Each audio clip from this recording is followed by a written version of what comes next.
궁궐의 이미지가 떠오르는 것이 적합하냐? 저는 묻고 싶은 거예요. 왜 기와지붕이냐고. 그 역할이 강조돼야 되는 거죠. 또 그 집의 원래 주인이 누구예요? 저는 국민이라고 생각하거든요. 이건 코미디예요. 어울리지도 않고.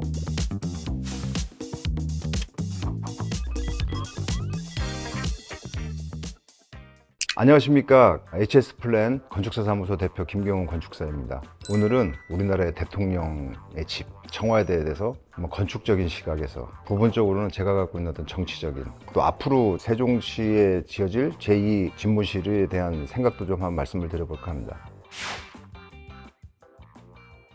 한 나라를 대표하는 리더라는 표현을 저는 많이 좋아하는데, 리더들이 머무는 관절하기도 하고 집무실이기도 하고 이런 것들이 이제 한 곳에 모여 있는 공간인데, 일단은 2년 전에 이게 이제 개방이 되면서 우리나라 국민들이 찾아가서 관람도 할 수 있고, 또 여러 가지 주변 환경들도 가까이서 들여다볼 수 있는 이제 환경이 이제 조성이 됐는데, 이 청와대는 참 그 우리나라의 역사와 함께하는, 맥을 같이 하는 그 이야기들이 좀 있는 것 같아요.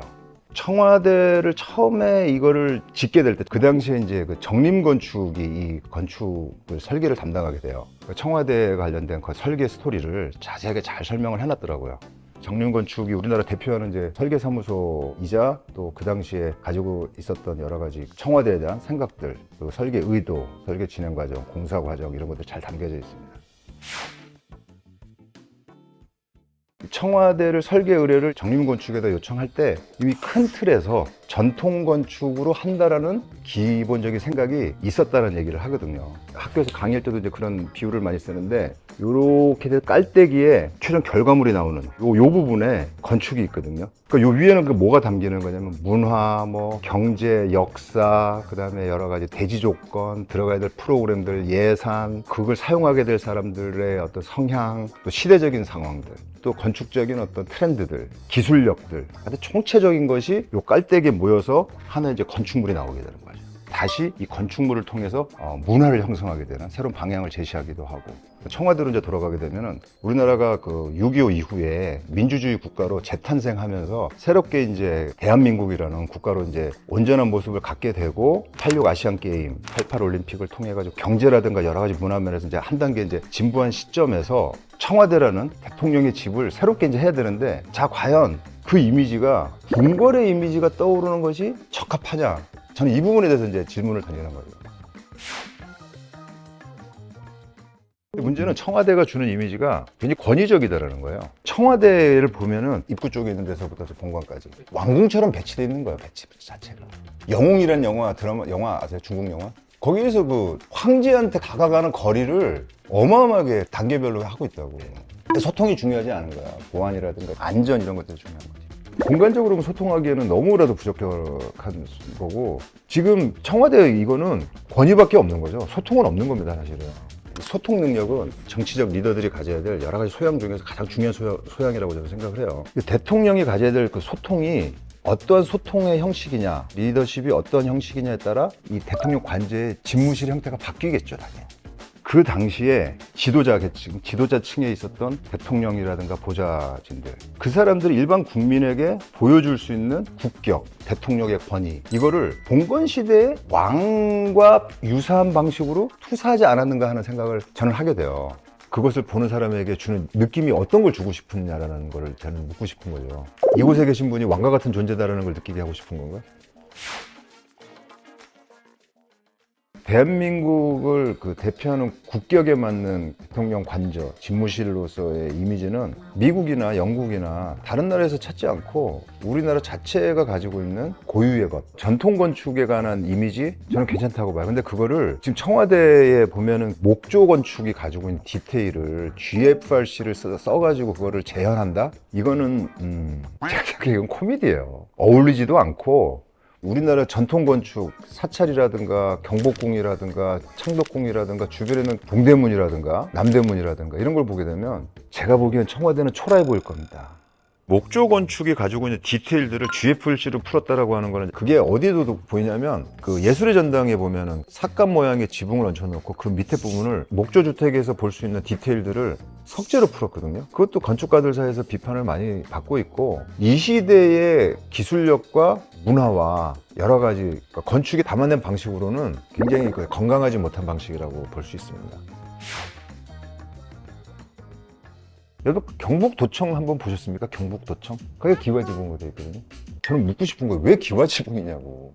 그럼 기와지붕이 사실은 그 현상공모전에 지침으로 나왔었어요. 경주가 신라시대의 뭐 역사를 많이 담고 있으니까 뭐 좋게 해석하면 그런 건데 도청이 가져야 될 건물의 이미지가 무엇인가. 그거 현상할 때 우리 직원이 내가 그때 이제 임원이었는데 이사님 이런 스케일의 기와지붕이 제일 많은 데가 어딘지 아세요? 그래서 내가 어디야? 이렇게 물어봤더니 북한이라고 그러더라고. 북한 인민궁전 한번 사진 한번 보세요. 한번 얼마나 권위적인지. 그러니까 국가 권력이 권력을 어떻게 생각하고 있는지가 그 건물이 보여준다는 얘기죠. 유럽의 그 정치인들이 가지고 있는 소박함과 그 역할에 충실하는 모습들은 우리나라가 좀 배워야 된다고 생각을 하거든요. 가지고 있는 권위가 강조되는 것이 아니라 그 역할이 강조돼야 되는 거죠.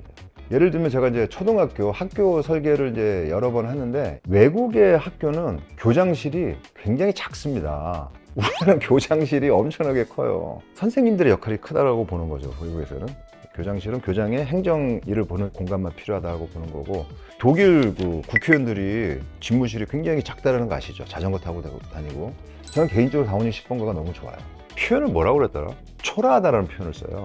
굉장히 작은 공간. 그러니까 강요들이 한 20-30명만 앉아도 자리가 좁아서 뒤에서 이렇게 지나가려고 그러면 의자를 당겨야 되고 이런 정도의 공간에서 일을 보고 본질에 집중하면 아무 문제가 안 된다는 거예요. 그 역할에 충실하게 되면은 권위적인 모습들은 그렇게 중요하지 않아요. 세종시에 지어질 그 제2부 집무실에 관한 그 논의 과정에서 새롭게 이전해야 될 필요성은 저는 당연하다고 봐요. 자연스러운 거고 우리나라 그 행정 부처들이 다 이동을 했잖아요. 그러니까 대통령 관저도 이제 그쪽으로 가는 게 자연스러운 건데 미국의 이제 백악관을 롤모델로 삼겠다라고 하는 논의가 좀 진행이 되고 있고 백악관은 200년이 넘었죠. 몇백 년 이어오면서 전 국민이 사랑하는 영화에도 너무 많이 나오고 미국의 민주주의를 대표하는 국가 원수와 국민들이 소통하는 하나의 장 그리고 실제로 대통령이 거기에서 일을 보는 데서 전혀 불편함이 없는 최적화된 계속 이제 이렇게 발전해 오기도 하고 유지되어 오기도 하고 각 나라의 이제 대표적인 최고의 권력자의 그 집무실들을 보게 되면 사실은 이제 그 미국하고 영국은 다 수백 년 된 거예요. 그 건물이 지어진 지. 그래서 그 건물이 갖고 있는 고전적인 양식이라든가 뭐 이런 것들은 나름대로의 민주주의 역사 속에서 갖고 있는 스토리가 있단 말이죠. 정부나 아니면 우리나라 대통령 제도가 미국과 유사하기 때문에 그걸 따른다라고 볼 수도 있는데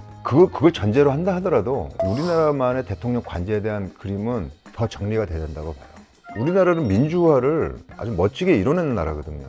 아마 인류 역사상 민주주의라는 정치 제도가 자리 잡고 시행이 된 그 이후에 촛불 집회라는 것을 통해서 정권을 뒤집은 그 역사를 가지고 있는 나라 우리나라가 유일하거든요. 지금 이제 그 세종시의 이제 제2 집무실을 계획하는 시점에서 우리나라만의 민주주의의 역사를 담아내는 세종시가 가지고 있는 도시계획적인 측면과 우리나라 정치 시스템에 맞는 대통령과 국민들이 소통하는 방식에 적합한 우리나라만의 방식이 새로운 것이 있어야 된다는 거죠. 굳이 기와지붕이 아니어도 괜찮다는 생각을 해요. 얼마 전에 기사를 보면은 광화문 광장 있잖아요. 거기다가 100m짜리 무슨 그 태극기를 단다라는 그 사진을 본 적이 있어요. 나 그걸 보면서 이게 소통을 하고 있는 건가? 언론에다 발표하기 전에 이거와 관련된 사람들 몇 명한테만 물어봤어도 이건 저항에 부딪혔을 거라고. 국민들하고 손을 들면서 인사하는 게 소통이라고 생각하는 거는 리더들 안에 있는 소통에 대한 개념이 정리가 안 돼 있다는 생각이 드는 거죠. 그러니까 제2관저도 만약에 이런 정도의 그 생각으로 설계사무소라든가 국제현상공모소에서 뽑게 된다 그러면 제가 굉장히 불안하죠. 고민을 더 해봐야 되지 않는가 하는 생각을 합니다. 제2 청와대 모습은 정말 아니길 바라는 마음이 있습니다. 대통령의 집인데 대통령은 그 집에 몇 년 사냐면 5년 살아요. 5년.